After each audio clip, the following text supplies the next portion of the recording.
UP में एक और चर्चा है, मुख्तार अंसारी का क्या होगा, अतीक अहमद का क्या होगा। यूपी में कुल 22,259 अपराधियों पर एक्शन को लेकर कुल 11 अरब 28 करोड़ 23 लाख 97 हजार रुपए की चल अचल संपत्ति जब्त की जा चुकी है। चल अचल संपत्ति का मतलब होता है माफिया की गाड़ी, उसका बंगला, बैंक बैलेंस सब जब्त। यह सिर्फ खबर की एक छोटी सी हेडलाइन है। यूपी में माफिया राज पर चले हथौड़े की पूरी पिक्चर देखिए हमारी इस रिपोर्ट में।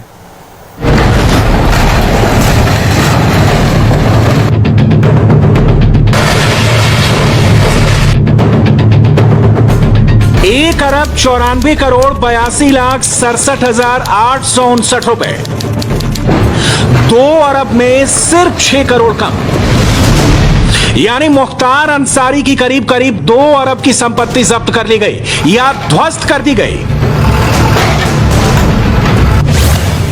कितने जीरो होते हैं 2 अरब में?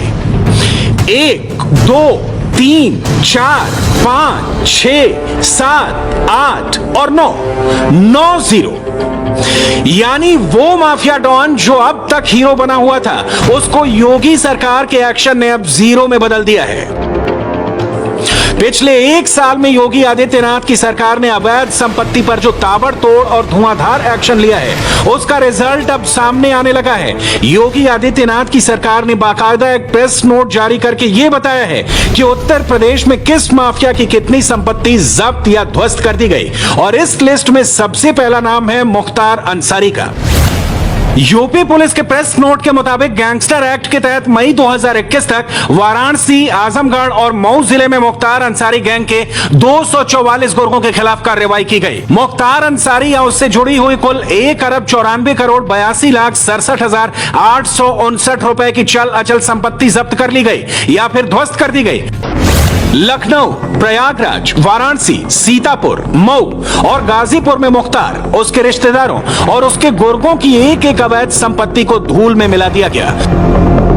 यूपी के शहर शहर में इस तरह की डेमोलिशन ड्राइव चलाई गई जिसने मुख्तार अंसारी के अवैध साम्राज्य के पतन की कहानी लिख दी। खासकर अगर आप गाजीपुर और मऊ शहर का दौरा करेंगे तो आपको जगह जगह इसी तरह की इमारतों के मलबे जमीन पर बिखरे हुए दिख जाएंगे।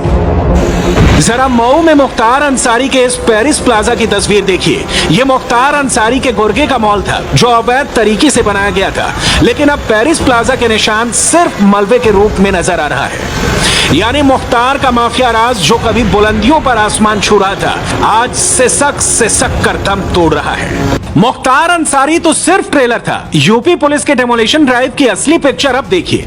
ये जिस किले को आप टूटते हुए देख रहे हैं, ये किला अतीक अहमद का था। प्रयागराज के करबला में 3000 मीटर स्क्वायर की जमीन पर अवैध रूप से बनाई गई ये विशाल हवेली कभी अतीक अहमद के पावर का सेंटर थी। ये करबला इलाके में अतीक अहमद का राजनीतिक किला है जिसे ध्वस्त किया गया है। ये जब 1989 में अतीक अहमद राजनीति में उतरा तो यहीं से चुनावी राजनीति की शुरुआत की गई।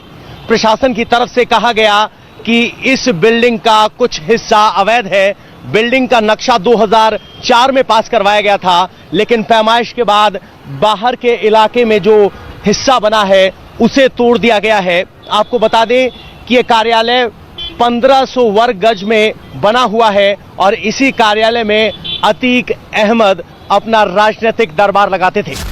कितनी ही सरकारें आई और चली गईं, लेकिन अतीक अहमद और उसके गुर्गों की इस अवैध प्रॉपर्टी पर हाथ डालने की इतनी बड़ी हिम्मत अब तक किसी ने नहीं दिखाई थी। हिम्मत दिखाई तो योगी ने, और ऐसी दिखाई कि फिर अतीक अहमद तो क्या, अतीक अहमद के गुर्गे भी नहीं बख्शे गए। ये प्रयागराज में ही अतीक अहमद के गुर्गे मोहम्मद अब्बास खान की अवैध इमारत है जिस पर योगी के ऑर्डर के बाद हथौड़ा चल गया।